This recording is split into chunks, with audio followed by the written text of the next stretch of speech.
तो आज का हमारा डीप डाइव है मॉडर्न बायोटेक्नोलॉजी पर। हमारे पास जो सोर्स मटेरियल है वो जेनेटिक फेरबदल के बारे में है, मतलब जीन्स में बदलाव करने की हमारी क्षमता। ऐसा लगता है कि हम पहली बार जीवन के कोड को सिर्फ पढ़ नहीं बल्कि लिख भी पा रहे हैं। बिल्कुल।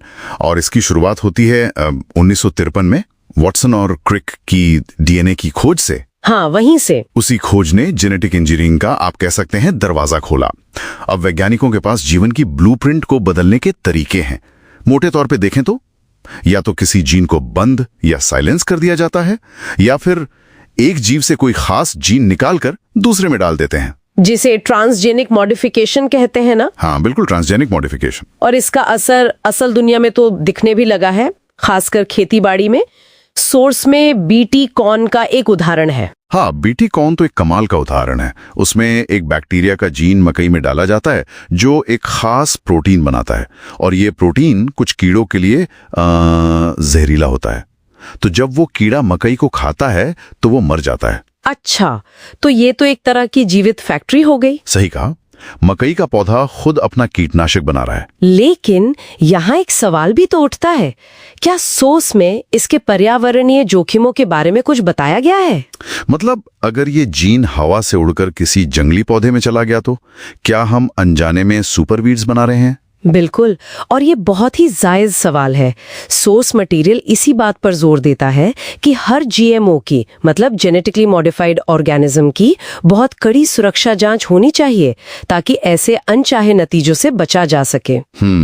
इसी तरह गोल्डन राइस का भी उदाहरण है, जिसमें विटामिन ए बनाने वाले जीन डाले गए हैं। तो अब खेतों से सिर्फ कैलोरी नहीं बल्कि सीधे सीधे स्वास्थ्य समाधान उगाए जा रहे हैं। ये एक बेहतरीन समाधान लगता है। पर सोर्स में उन विवादों का भी जिक्र है जहां कुछ समूहों ने इसे अप्राकृतिक कहा था। तो ये सिर्फ टेक्नोलॉजी का मामला नहीं है, लोगों के विश्वास का भी है। बिल्कुल। और ये तकनीक सिर्फ पौधों तक ही सीमित नहीं है। सोर्स में मवेशियों की सिलेक्टिव ब्रीडिंग से लेकर चिकित्सा में भी इसके इस्तेमाल का जिक्र है। एक बहुत ही दिलचस्प रिसर्च मलेरिया पर हो रही है, जहां मच्छरों के डीएनए को ही बदलने की कोशिश की जा रही है। मच्छरों के डीएनए को? हाँ, ताकि वो बीमारी फैला ही ना सकें। वाह, मतलब हम दवाइयों से हटकर सीधे बीमारी के सोर्स कोड पर ही हमला कर रहे हैं। ये सुनने में तो किसी साइंस फिक्शन फिल्म जैसा लगता है, पर असल में वैज्ञानिक लैब में ये करते कैसे हैं? इसके पीछे जो सबसे बड़ी क्रांति है उसका नाम है क्रिस्पर। CRISPR, right. आप इसे एक तरह की आणविक कैंची समझ सकती हैं। पहले जीन बदलना अंधेरे में तीर चलाने जैसा था, सफलता की कोई गारंटी नहीं थी। लेकिन क्रिस्पर ने इसे एक बहुत ही सटीक सर्जिकल प्रक्रिया बना दिया है।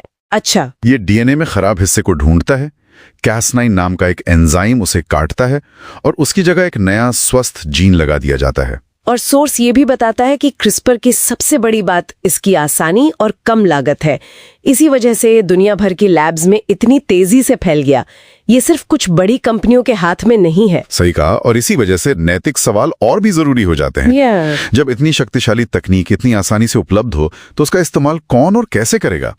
सोर्स मटेरियल पारदर्शिता पर बहुत जोर देता है ताकि लोगों को पता हो कि वो क्या खा रहे हैं। और इसका फायदा सिर्फ बड़ी कंपनी तक न रह जाए। हाँ, बल्कि छोटे किसानों तक भी पहुंचे। तो कुल मिलाकर बायोटेक्नोलॉजी हमें जीवन के कोड को बदलने की एक अभूतपूर्व ताकत दे रही है, जिसमें कृषि और चिकित्सा में क्रांति लाने की क्षमता है। लेकिन ये ताकत अपने साथ बहुत बड़ी जिम्मेदारियां भी लाती है। बिल्कुल। और सोचने के लिए एक अंतिम विचार छोड़ जाते हैं। जैसे जैसे ये तकनीक और आम होती जाएगी, सवाल सिर्फ ये नहीं होगा कि वैज्ञानिक क्या कर सकते हैं, बल्कि ये होगा कि समाज को क्या करने की अनुमति देनी चाहिए। अगर हमें आनुवांशिक संशोधन पर एक वैश्विक नीति बनाने के लिए कोई एक सिद्धांत चुनना हो, तो वो क्या होना चाहिए जो ये सुनिश्चित करे कि इसके फायदे सभी तक पहुंचे।